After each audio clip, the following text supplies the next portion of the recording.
বন্ধুরা এখন রাত্রি 2টা বাজে আমি নিউরোলজি ডাক্তার আবার দেখিয়ে থেরাপির ডক্টর বললো আবার নিউরোলজিকে দেখান। নিউরোলজি দেখানোর পরে উনি দুটো ওষুধ সাজেস্ট করেছে, বলেছে আপনি যে ওষুধটা রোজ খাচ্ছেন ওইটা বন্ধ করে এই যে ওষুধগুলো দিয়েছে ওই ওষুধগুলো বন্ধুরা খাচ্ছি। এবার আজকে খেয়েছি, আমি জানি আমার কপাল খারাপ, ঘুম হবে না।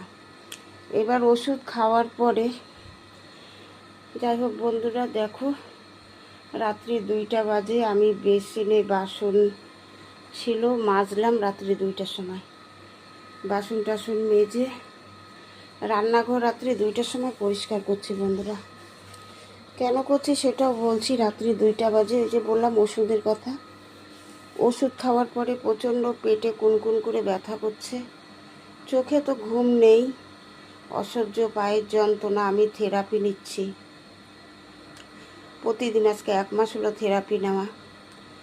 তারপরে ডাক্তার দেখিয়ে ডাক্তার ওষুধ বারণ করেছে, ওষুধ বারণ আর ওষুধ খেলাম না। যে ওষুধ খেলে আমার ঘুম হয়, আমি ভালো থাকি, সে ওষুধটা খেতে না করছে। তারপরে ডক্টর যে ওষুধ দিয়েছে সেই ওষুধগুলোও খাচ্ছি, আজকের থেকে শুরু করলাম। খাওয়ার পরে বন্ধুরা একদমই ব্যথা কমছে না, অসহ্য যন্ত্রণা।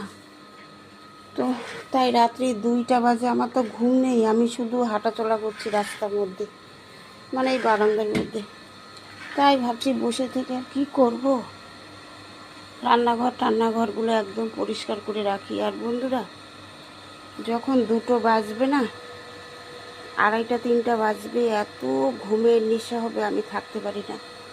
এদিকে আমি মেশিন চালিয়েছি বন্ধুরা,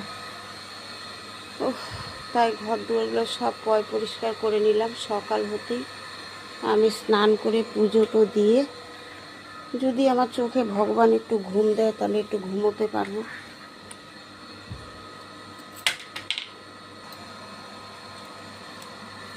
এই যে একদম এখন রাত্রি 2টা বাজে, কে কাজ করে রাত্রি 2টার সময়? আমি সব ঝাড়ু টাড়ু দিয়ে একদম পরিষ্কার করে রাখি বন্ধুরা। সকাল 4টা বাজবে তখনই আমি উঠে স্নান করে ফুল তুলে তারপরে পুজো দিয়ে শুয়ে পড়বো বন্ধুরা। আর এই যে আমার সব ডিমের কার্টুন সব টেবিল সব পরিষ্কার করে রাখলাম। এখন শুধু আমার ঘরের বিছানা উঠাবো, উঠিয়ে আবার চেষ্টা করব শোয়ার। যদি ঘুম না ধরে আবার এইভাবে